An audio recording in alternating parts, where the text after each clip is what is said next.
Exodus, and so it's been a little bit of time that we've been together to do Exodus, and then Leviticus, and then Numbers, and now Deuteronomy, and I'm really grateful that we kind of took our time getting through it. I think it's easy, I think, in our day to go like, man, maybe we could just kind of leap through Leviticus and really like run through Numbers. They're really, has anyone ever done a Bible reading plan?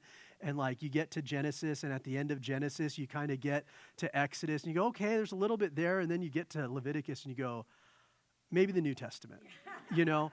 And so I'm glad that we've been able to study it. We kind of talked about way back then that there is so much that God does in these first 5 books of the Bible, the books of Moses, the Pentateuch as they're called. And so I'll just tell you, it's a little emotional for me to be finishing Leviticus tonight. And as excited as I am to start Joshua next week, Joshua is kind of like one of the most New Testament, Old Testament books, as it's like the children of Israel going in and starting to possess the land. It's real exciting.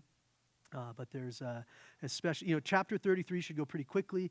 It's the final blessing of Moses. But then the last 12 verses that we're going to look at, even just going through my notes, I'm like, man, it almost feels like a eulogy, because it and anytime you do a memorial service, you kind of speak of the person. And so I'm like, man, we're going to see how we get through those last verses. So Deuteronomy 33. The final blessing from Moses. Let's read verses 1 through 6. Now, this is the blessing which Moses, the man of God, blessed the children of Israel before his death. And he said, the Lord came from Sinai, dawned on them from Seir. He shone forth from Mount Paran, and he came with 10,000s of saints. From his right hand came a fiery law for them. Yes, he loves the people. All his saints are in your hand, and they sit down at your feet. Everyone receives your words. Moses commanded a law for us, a heritage for the congregation of Jacob, and he was king in Jeshurun when the leaders of the people were gathered, all the tribes of Israel together. Verse 6, let Reuben live and not die, nor let his men be few. So this last blessing that Moses is giving, last time we were together in Deuteronomy, we saw the Song of Moses. The Song of Moses was this prophetic song that the people were to learn and to learn how to sing so that in the next generations they would know what God said and also what God expected, but also times that it would kind of be a judge against them. It would be a judge that would say, hey, you're going into the wrong path, turn back to the Lord. So that was the Song of Moses, but now this is just the blessing, and he's going to bless each tribe, and we're going to see a lot of similarities between this and Genesis 49. You could, for your own kind of homework, you can go home and read Genesis 49, the blessing that Jacob gives. And so as Moses looks here at the end, it's with his shepherd's heart. Moses cannot leave without a blessing. It's appropriate after he had loved and served them for 40 years. Again, very similar to the blessing that Jacob gave to his sons in Genesis 49. The order that the tribes are blessed is different than Jacob's blessing back in Genesis. The words of Moses are more in the form of a blessing, where Jacob's blessing back in Genesis were more predictive and prophetic. One thing that we'll notice, or you might notice about the 12 tribes, is that Simeon is not included among the tribes of Moses, with the possible exception of Deuteronomy 3:6. But the fact that Simeon is not mentioned may also be because the tribe was basically absorbed into Judah's tribe in Joshua chapter 19. When he kind of gets going into this, that's the kind of the little introduction. But he talks about how the Lord came from Sinai and he dawned at Seir. He talks about Mount Paran, and that's something from Numbers chapter 10. So Moses is going to give this blessing, but it comes in the context of God revealing himself to his people. We see that God revealed himself right out of Egypt. God revealed himself to his people. In Egypt he did, but on the way, and then especially when they get to Sinai and he gives them his law. You remember, they get to Mount Sinai. They come to the mountain of God. God comes down in a cloud. There's the fire and the lightning and the noise and the thunder and the loud trumpet and all these things. And the people are afraid of God. And God speaks the 10 Commandments to them. And all of this comes, you might have noticed where he says he loves his people. That God came and spoke to his people. because he loves them. The word in the Hebrew form, it implies, or it's not a past, a present, or a future kind of verb, but a continuous and perpetual verb, that God loves his people. And so he's going to get into each tribe, again, with the exception of maybe Simeon here, and we'll kind of talk about that as we go. To Reuben first, he says, let him live and not die. Just a general blessing for Reuben. Moses prayed that his men would not be few, that he'd be blessed with growth. The blessing is very similar to Genesis 49. One of the things that we see of Reuben is that we don't know that they really ever excelled.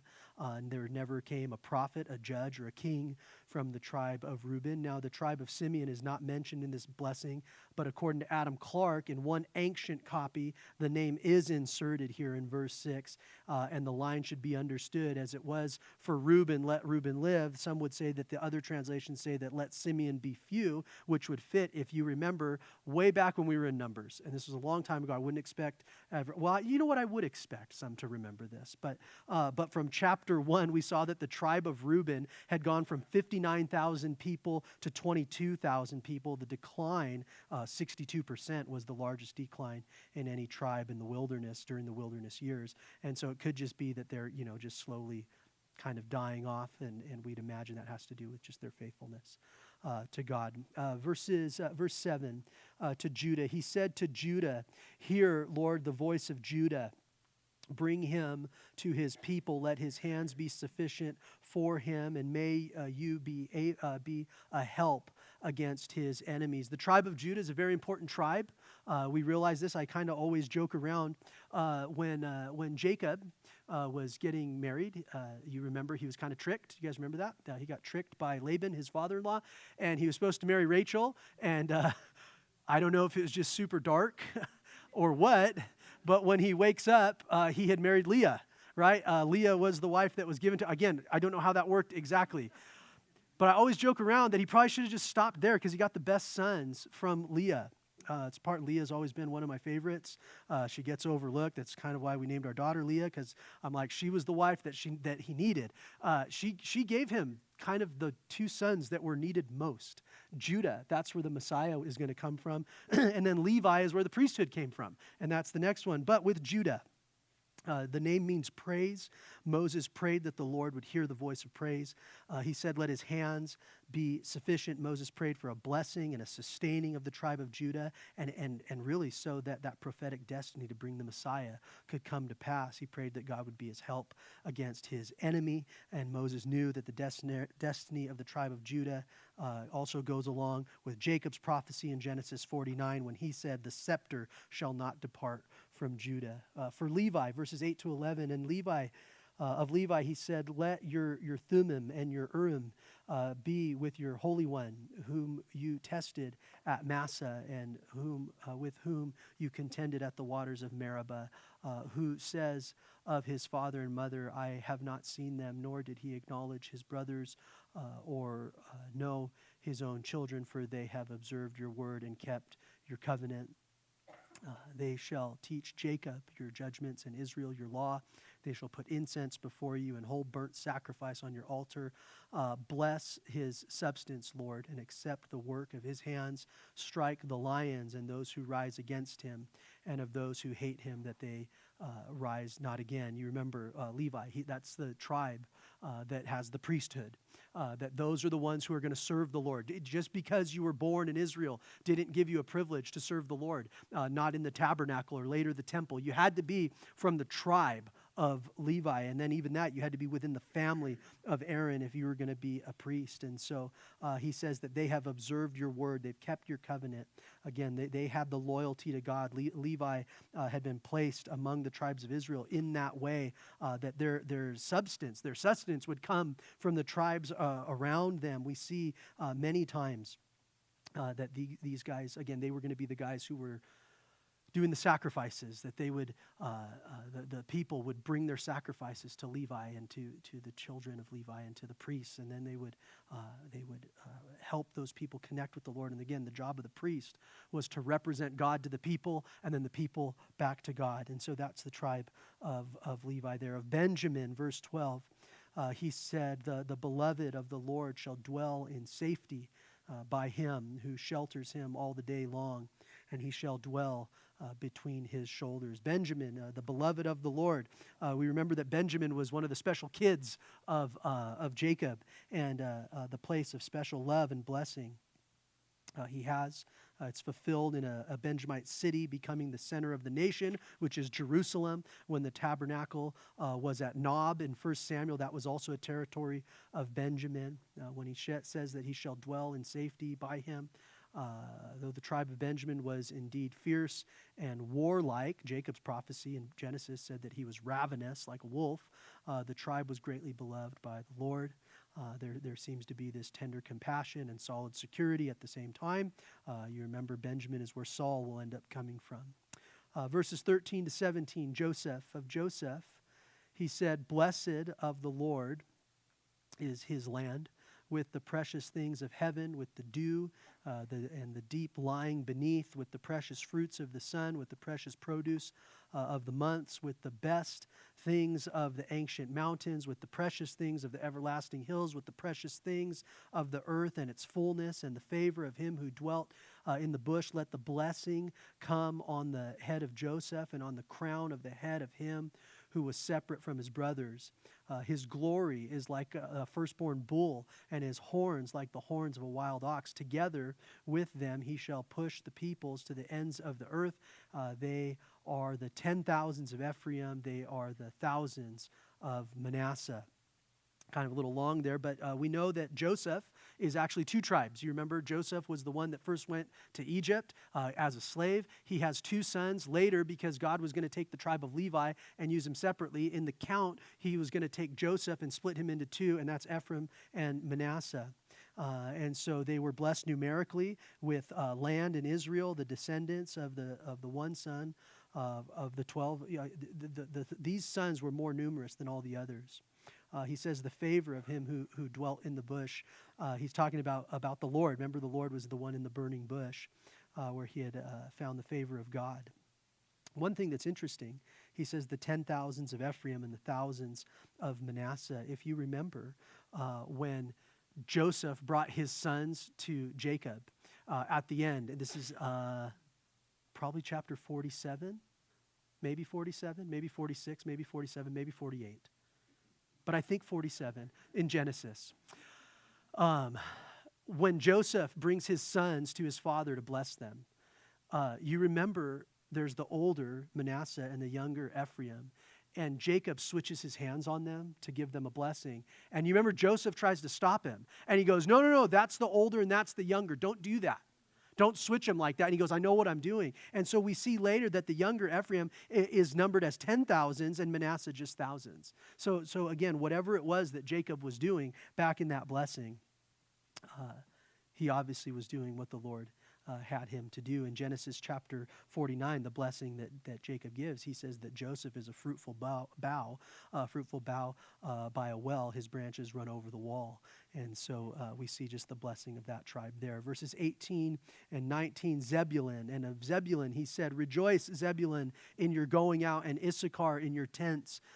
They shall call the peoples to the mountain. They shall offer sacrifices of the righteous. They shall partake of the abundance of the seas and the treasures hidden in the sand. When it talks about the abundance of the seas, both the tribes of Zebulun and of Issachar were in the Galilee region. They were blessed to take advantage of the Sea of Galilee. So Zebulun should be prosperous with shipping and traffic, and Clark says this, that Zebulun would be prosperous in shipping and traffic, and Issachar in his tents, his agriculture. When he talks about the treasures hidden in the sand, this is consistent with what Jacob said of Zebulun in Genesis 49. Zebulun shall dwell by the haven of the sea. Gad, verse 20 and 21. And of Gad, he said, blessed is he who enlarges Gad. He dwells as a lion and tears the arm and the crown of his head. He provided the first part for himself because a lawgiver's portion was reserved there. He came with the heads of the people. He administered the justice of the Lord and his judgments with Israel. When he says he dwells as a lion, the lion-like character of the tribe of Gad was shown by the fact that Gad furnished many fine troops for David. We see this in 1 Chronicles 12. This is in fulfillment of Jacob's words in Genesis that he will triumph at the last. And then he says a lawgiver's portion. Gad held a central area of land among the Israelite tribes on the eastern side of the Jordan, with Manasseh to the north and Reuben to the south. This was the best and choice part of land. Gad's area, Merrill says, Gad's area was by far the largest and best, conforming well to its description as a leader's portion. The tribe of Dan, next, verse 22. And to Dan he said, Dan is a lion's whelp. He shall leap from Bashan. He shall leap from Bashan. This may not be a complimentary phrase. The tribe of Dan didn't do well when they got into the promised land. History records that Dan was a very troublesome tribe. They were the tribe to introduce idolatry into Israel in Judges 18. Jeroboam set up one of the idolatrous golden calves in Dan in 1 Kings chapter 12. And later, Dan became the center of idol worship in Israel. We see that in Amos chapter 8. And indeed, this is what Jacob said of Dan in Genesis 49, Dan shall be a serpent by the way. And when he says Bashan, the tribe of Dan originally was allotted land in the southern part of Israel, but migrated to the north hundreds of years later in Judges 18. Moses' reference to Bashan, that's the northern region. Naphtali, verse 23, O Naphtali, satisfied with favor and full of the blessing of the Lord, possess the west and the south. Naphtali, satisfied with favor. The tribe of Naphtali was indeed satisfied with favor. Their land was the key portion near the Sea of Galilee, the region where Jesus would do much of his ministry. And so since the ministry of Jesus was based in the tribal lands of Naphtali, his blessing was indeed full. Jacob said Naphtali that he uses beautiful words. And so one of the things that Clark says here, scarcely any of the tribes was more particularly favored by the wondrous mercy and kindness of God than the tribe of the tribe of Zebulun. The light of the glorious gospel of Christ shone brightly there. We see that in Matthew 4. Christ's chief residence was in Capernaum in this tribe, Matthew 9 and Mark 2. And so we see that Jesus would come and do most of his ministry in this area. Verses 24 to 25, Asher. And of Asher, he said, Asher is most beloved, is most blessed of sons. Let him be favored by his brothers. Let him dip his foot in oil. Your sandals shall be iron and bronze. As your days, so shall your strength be. Asher, this last one, is most blessed by the sons. The abundance to the tribe of Asher is expressed by Jacob again in Genesis 49, that he shall yield royal dainties, it says. Here Moses blessed Asher with the abundance, with olive oil, with enough to even dip his foot in, it says. And the Galilean highlands were famous for their olives. Both Josephus and another Jewish historian say that. When he talks about sandals being of iron and bronze, it speaks to strength. And then he says this thing that is very kind of popular. We see this in one of the more memorable verses. He says, as your days, so shall your strength be. Wonderful promise that meant that their strength would match their days. Could be understood in a couple different ways. Again, Clark says, the saying, I have no doubt, has comforted the souls of multitudes. The meaning is obvious. Whatever the trials or difficulties may be, I shall always give thee the grace to support thee under, and bring thee through them. Spurgeon suggests it this way: we receive strength from God proportionally. A day of little service or little suffering would receive little strength, but the days of greater service and greater suffering receive greater strength. And I think we've all experienced that, right? That there are days that we have had that are just a day, just a regular day. And you go, Lord, I need strength for the day. And he gives you strength for the day. There's other times that it's a little bit more, right? There's times when we go, Lord, it's one of those seasons of time. There's a little bit more that's going on. It is more difficult. And what does the Lord do in those times? He meets us in that place. He gives us what we need. When I think of Guys like, if you've ever read the autobiography of George Mueller, it's a wonderful book to read, how he sustained orphanages with prayer alone, right? By just the provision of God. He had no money. He had very little, but he had a calling on his life to take care of the orphans there in England. And there came a point, I remember you read early in the book, and he says, Lord, I just need a few pennies for the day. I need a few pennies so I could feed these few orphans. You get to the end of that book, and there's times that he's going, Lord, I just need a few $1,000s today. Like, I just need a few $1,000s. These are your orphans, and I need you to take care of them. And I love that we can do that with the Lord. That as our days, so goes our strength. That there are days that I'm going, Lord, the things I used to ask you for, like, that's peanuts now. Like, now, like, I've gotten myself to a point that I have put so much of my trust in you that I need you to come through pretty big this time. And it's not bad to ask the Lord for those things. And I think it's a wonderful thing to put ourselves in a place when we need the Lord. I get so encouraged when I read Mueller to do that, to go, Lord, I think you're willing to do this. Right? And there were times in my life that it's like, Lord, I just need like $20, man. I just need $20. And there's been days that the prayer has been a lot bigger than $20, I'll tell you that. And the Lord knows how to minister to his people. Verse 26 through 29. There is no one like the God of Jeshurun who rides the heavens to help you and is in his excellency on the clouds. The eternal God is your refuge, and underneath are the everlasting arms. He will thrust out the enemy from before you and will say, destroy. Then Israel shall dwell in safety. The fountain of Jacob alone, in a land of grain and new wine, his heavens shall also drop dew. Happy are you, O Israel, who is like you, a people saved by the Lord, the shield of your help and the sword of your majesty. Your enemies shall submit to you, and you shall tread down their high places. I love that these are the last words of Moses right here. These are the last things he says. And he gives a blessing to the people, and he starts out by saying, there is no one like our God. If anyone were to know that, it would be Moses. There is no, now again, Abraham saw wonderful things. Isaac saw wonderful things. Jacob saw wonderful things. But they didn't quite see God move in the same way. They had small amounts of things or larger, but they didn't live in a way where Moses was born the way he was born, delivered the way he was delivered, just from death. He should have been dead as an infant. His life, and we'll talk about this in the next chapter, was basically over.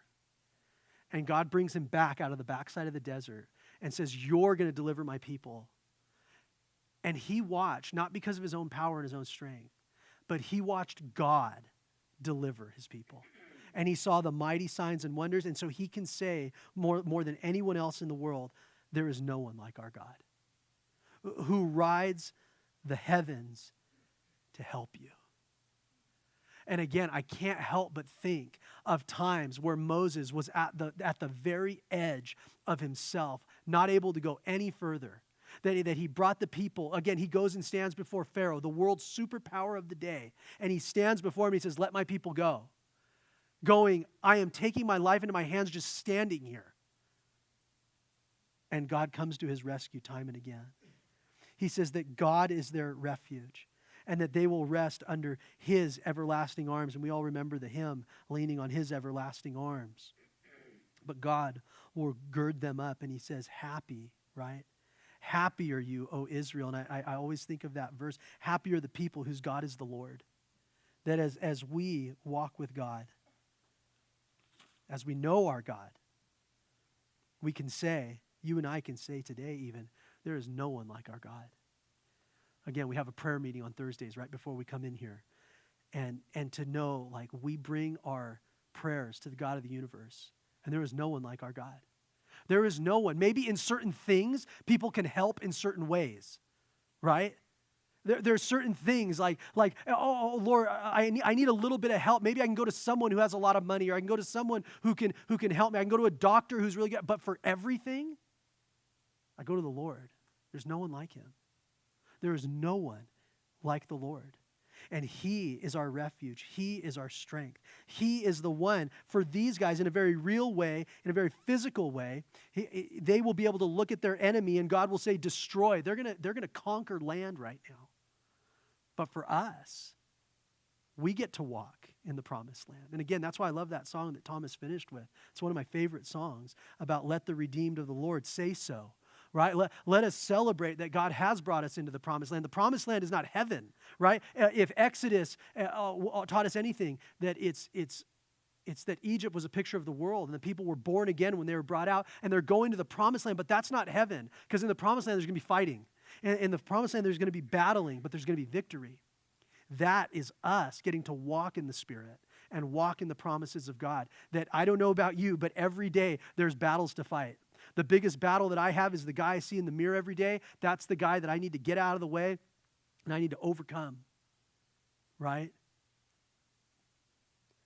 But with God, and again, we can look at Romans for ourselves, that we would say if God is for us, who could be against us, right? There is nothing that stands against God's people, that as we follow him, that he is with us. So now in chapter 34, Moses went up from the plains of Moab to Mount Nebo, to the top of Pisgah, which is across from Jericho.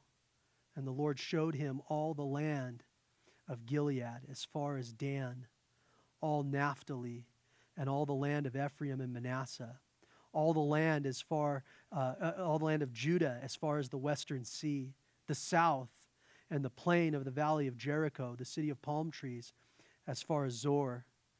Then the Lord said to him, "This is the land of which I swore to give Abraham, Isaac, and Jacob, saying, I'll give it to your descendants. I've caused you to see it with your eyes, but you shall not cross over there." So Moses, now 120 years old, we'll get to his age in a second, sorry to give it away. Those words that he just said to the children of Israel were the last ones he said to them. It was over with that last blessing and telling them one last time to trust in the Lord, that there's no one like God. That's how he finishes it. And now he walks up the mountain. Now we're sure that Joshua and Eleazar go up with him. Eleazar's the high priest. Joshua's the guy who's going to take over next. They walk up the mountain together, up to Mount Nebo, where he could see Canaan, and as far as the western sea, that'd be the Mediterranean Sea. Now, we know that these are the books of Moses. I feel like it just ought to be said. Deuteronomy 34 describes the death of Moses, and unless he wrote it prophetically, the most logical and uncomplicated explanation is that the chapter was probably written by Joshua or Eleazar, who went with him through his death. There's nothing in this chapter that says Moses was alone at the time of his death, but he's commanded to go up there. The command is fulfilled that Moses was to bring the children of Israel to the promised land, and he's brought them right there to the end of it. And then God in his grace shows Moses the land. We remember back in Numbers when Moses misrepresented the Lord and he said, "Hear now, you rebels," right? He had been so patient with them. He had been so kind to them all the times that Moses, and how many opportunities were there? I mean, like just days, minutes out of Egypt. The people complained against him, right? They go, "Man, we used to have meat there. There was pots of meat to eat from, Moses, and we have no food here." Moses were thirsty, and they get to a point where they're ready to kill him. On multiple occasions, we're ready to kill him. And every time they complain against the Lord, and so often Moses would go back and pray to the Lord and go, "God, can you help your people?" He was the best shepherd. That always he had the people in mind, how he might minister to them, how he might draw them to the Lord, whatever he could do to bring them to God. But then there's that one time when the people are thirsty. And before, Moses was told to strike the rock. And that time he goes, "Moses, speak to the rock, and I'll give water to my people." And Moses calls them rebels, and he goes and he hits the rock multiple times with his staff. And the water gushes out, and the people get it, and you think everything's okay until God goes, "Moses, come here. We're going to talk right now." And he says, "Because you misrepresented me before the people, you don't enter the promised land now." And you can imagine what this guy felt like. that for 30-something years he'd been leading these people, going, Lord, I have been so patient with these people. It's time and time again, I've brought them right back to your feet, and now I fail in this one time, and I can't go in. And it says that they had even a discussion about it, and there comes a point where God says, no more, Moses, we're not talking about it anymore. You're not going in. You don't get to go in. You're not going to go in. Because you misrepresented me. And again, we saw that this was a type of Jesus. That rock that needed to be struck, that was a picture of Jesus who was crucified for us, right? And that water flows. But after Jesus has been crucified, we see in the New Testament, he doesn't need to be crucified time and again, over and over again. His sacrifice once was sufficient, and so now all we do is talk to the Lord. And Moses wouldn't talk to the Lord. Moses violated just the type, just the picture of what God was showing his people. And because of that, he does not get to go into the promised land. But God is so gracious here that he goes, hey, come up the mountain. I'm going to let you just see it. You can look. You can look into the land and see it. And can you imagine what it felt like when the Lord said to him,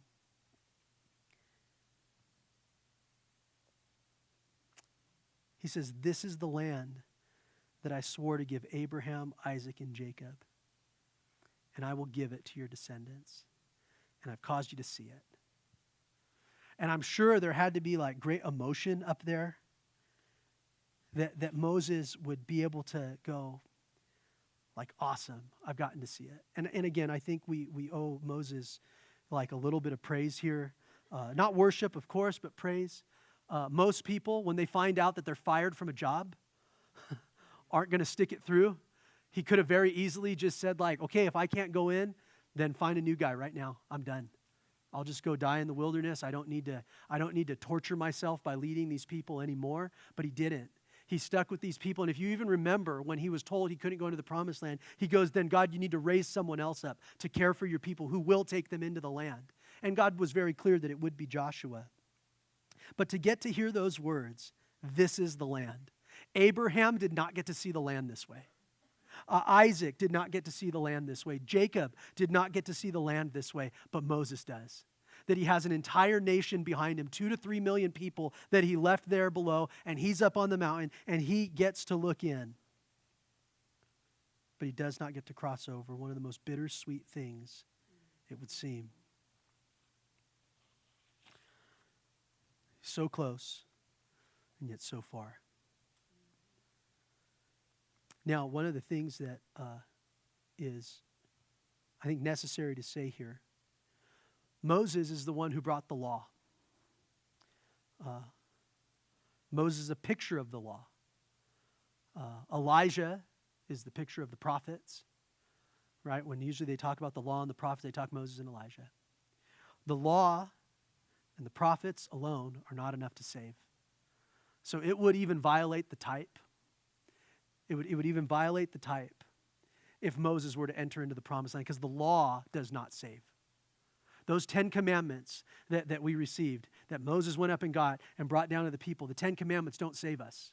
The law cannot save a person. The law, we're told in Galatians, is our tutor that brings us to Christ. You look at yourself and you look at the 10 commandments and you realize, I am so guilty before God. There is nothing I can do on my best day to earn God's favor and his love.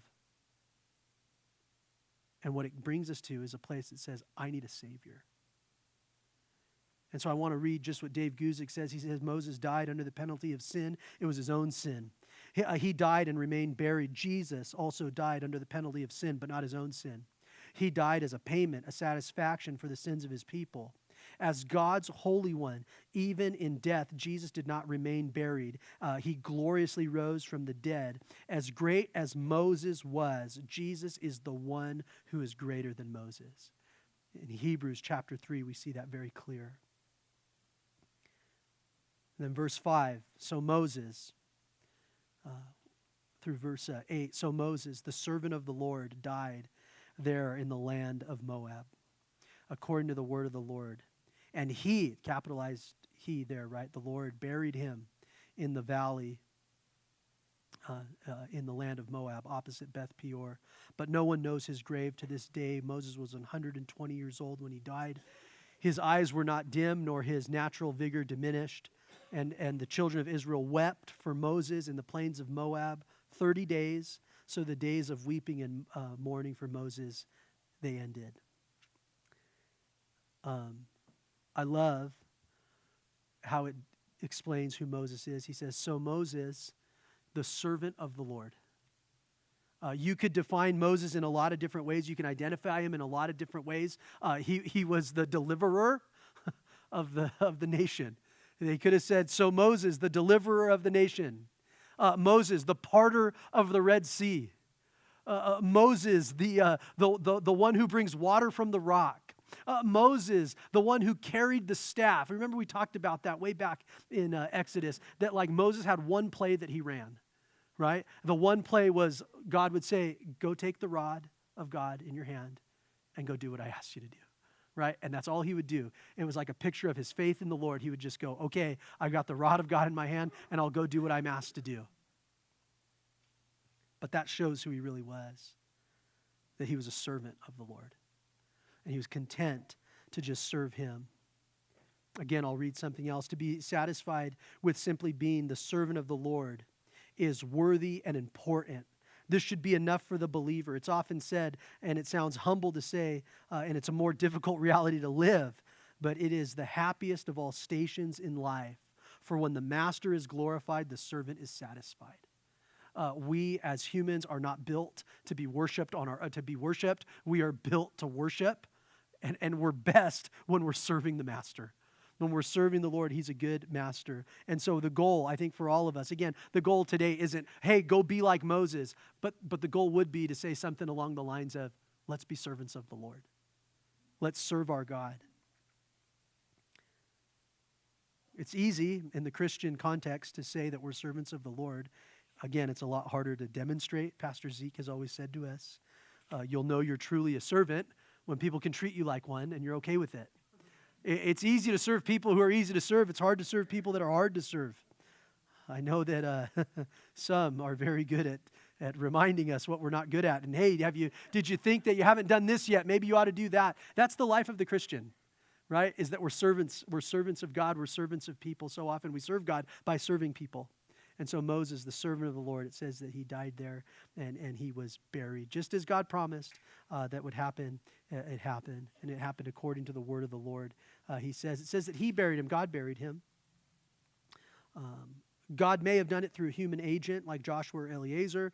There's several reasons why the burial of Moses is unique, though, and the grave is unknown. It says no one knows where he is buried. I think a really good reason for it was so that Israel would not worship Moses or his tomb. Can you imagine how many people would go? I mean, we kind of just do that even in our own country, right? If you go to the East Coast, we went to, Virginia, and it's like, well, I want to go see George Washington's grave, you know?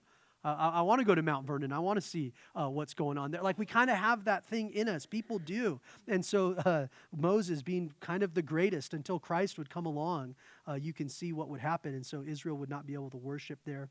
Also so that Israel would not take the body of Moses into Canaan in disobedience to God's command. You remember with Joseph. Joseph said, hey, I'm dying, right? I'm dying here in Egypt. But what did he tell his people?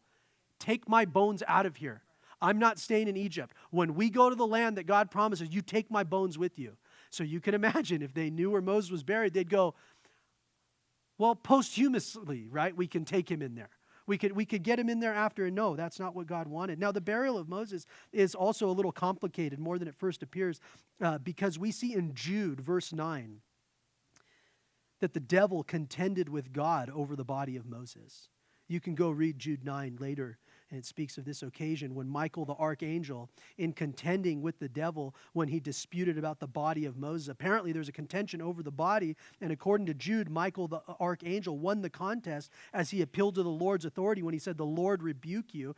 But why Michael contended with Satan over the body is less clear. Some say that the devil wanted to use Moses' body as an object of worship to lead Israel into idolatry. Others think that Satan wanted to desecrate the body. We can't know for sure. But consider that God had another purpose for Moses' body. We do see that Moses appears in bodily form with Elijah at the transfiguration, you remember. You want to talk about God's grace and mercy. It was gracious of God to let Moses overlook the promised land. But on the mountain of transfiguration, you remember when they're up on the mountain and Jesus is there, and who gets to actually get into the promised land, even if it was just for a couple minutes? Moses and Elijah are there with Jesus on the Mount of Transfiguration. And many believe in Revelation 11 that both Moses and Elijah are the two witnesses that will get to be there. Whatever the deal is, no one knows the grave to this day. He says Moses 120 years old at his death. You remember the first 40 years, he was that prince there in Egypt, kind of becoming a somebody, but then he murders a guy, and then he has to get out of town before he's killed. And so then the next 40 years, he kind of signs his life away. He ends up just being a shepherd in the backside of the desert, and learning to tend sheep in the back of the desert for 40 years prepared him for what he was going to do for the next 40 years. The last 40 years of his life, he would be used by God mightily. And I don't think many of us will live to 120. So starting at 80 would be a hard time, but start today, wherever you are, to serve the Lord and to let him use you. It says that the children of Israel wept for Moses in the plains of Moab for 30 days. And then just as easy as the next sentence starts, so the days of weeping and mourning for Moses ended. And you can kind of go like, geez. Like this dude just led the nation for 40 years. And he gets 30 days. And then you move on. I like this, what Dave Guzik says. He says, as great as Moses was, the days of mourning for him ended. And it was time to move on. God's program did not end with Moses, and it does not end with any man. The torch is passed, and God's work continues.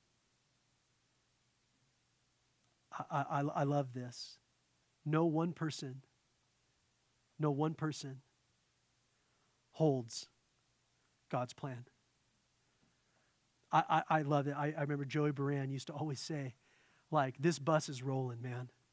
And you can get on this bus or you can get off this bus, but the bus is going. Like God is on the move and God is doing things here in our lives and in this world, and you can be a part of it or you don't have to be a part of it, but you not being a part of it isn't going to change God from doing what God's going to do.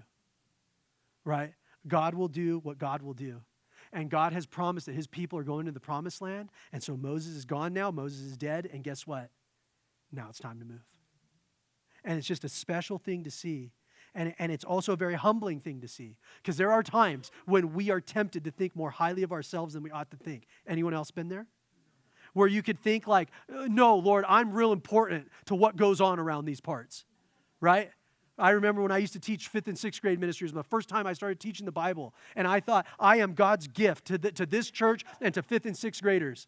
Right? These are my sheep, man, and no one can teach them like I can teach them. And the Lord goes, slow down, buddy. I have taught 5th and 6th graders for a long time. And there have been kids that have learned about Jesus before you, and kids will learn about Jesus after you. You're not nearly as important as you think. Now, it is a great privilege to serve the Lord. But if they can turn the page on Moses, there's no one here who they can't turn the page on. Verses 9 through the rest. Joshua the son of Nun was full of the spirit of wisdom, for Moses had laid his hands on him. So the children of Israel heeded him and did as the Lord had commanded Moses. But since then, there has not arisen in Israel a prophet like Moses, whom the Lord knew face to face, in all the signs and wonders which the Lord had sent him to do in the land of Egypt, before Pharaoh, before his servants, and in all his land, and by all the mighty power and all the great terror which Moses performed in the sight of Israel. And so Joshua now takes over, and we'll talk about it as we start next week, that Joshua, again, that common name that, is going to be basically the name that, Jesus has. But he's full of the Spirit. Moses had laid his hands on him. He had done that way back in Numbers chapter 27. He has all that he needs because he has the Lord. It is of note that the leadership of Joshua, under his leadership, the children of Israel actually did a lot better. They seemed to be more faithful to the Lord. under his kind of reign. And it's kind of funny because you could look at a guy who's so amazing like Moses, and you would go, man, the people must have done so good. And it's kind of just strange that when they get into the promised land, and maybe because they're going to be so busy fighting battles, they're going to be closer to the Lord. I don't know exactly, but they heeded him and they listened to him. But it says, but since then, there hasn't arisen one like Moses. It says, who knew the Lord face to face. The idea is that he had a free and unhindered communication with the Lord, a remarkably intimate relationship with him. And so, yeah, I don't know. I thought I'd cry a little more. I'm glad I didn't. I did that in my office as I prepared. But, it's just so special. It's so special to see the life of Moses, to go in these first 5 books of the Bible. They're always special. I don't know about you. In my own devotional time, sometimes I'll finish the first 5 books, and I'm like, I just want to stay in the first 5 books. I just love spending time with Moses, seeing the leader he was, seeing his faithfulness to the Lord, seeing how he had such a heart for God's people. And that's my desire. I think it should be all of our desire to have a heart for God's people, to love them and to serve them. And now we look forward to starting the book of Joshua next week. You could start reading ahead if you'd like. We get to see just this wonderful rhythm of what it looks like to walk in the Spirit and walk in the promises of God when we get into Joshua. You'll see with Joshua that the Lord will say, hey, get close to me. Okay, now go do what I ask you to do. And so we see this balance of spending time with the Lord and then taking steps of faith. And then after the steps of faith, getting back to spending time with the Lord again, and then going out to take another step of faith, and then coming back to the Lord. And that should be the rhythm of the Christian life, is to spend time with the Lord and then go do the things that God says to do, but then get back with the Lord, because then we'll see, and I don't want to give away too much. I mean, if you read ahead, you'll get it, but I don't want to give away too much. But what will happen in the book of Joshua is when the people they're with the Lord, they're successful, and then they go, hey, we're successful. Let's just capitalize on the momentum and keep going. And we see great failure when they do that. That we see that what needs to happen is this kind of this relationship that happens with the Lord. So I'm looking forward to the book of Joshua, thankful for the book of Deuteronomy. Let's pray. Father, thank you for who you are, Lord, and all that you've ministered to us in these last couple years, God, as we've walked, really, Lord, alongside with Moses. It wasn't for 40 years. Maybe some people thought it felt like 40 years, Lord, but we thank you that we're through this time, and now we get into walking into the promised land.